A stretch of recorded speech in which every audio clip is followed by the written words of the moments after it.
চুড়িদারের পিস নিয়েছিলাম, চুড়িদারের পিসটা বানানো হয়নি, তো এই যে ভাবছি বানাতে দেবো, তার জন্য বের করলাম।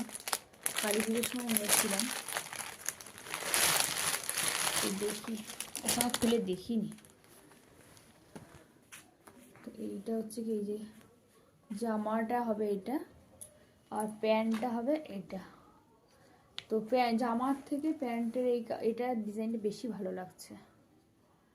তো যাই হোক, দেখি কেমনভাবে কি বানানো যায়, খুলে দেখি।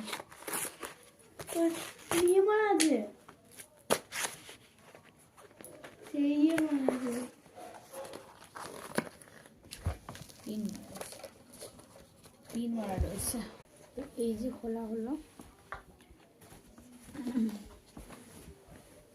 এই যে এটা প্যান্ট এর পিসটা, আর এইটা হচ্ছে তোমার দোপাট্টা।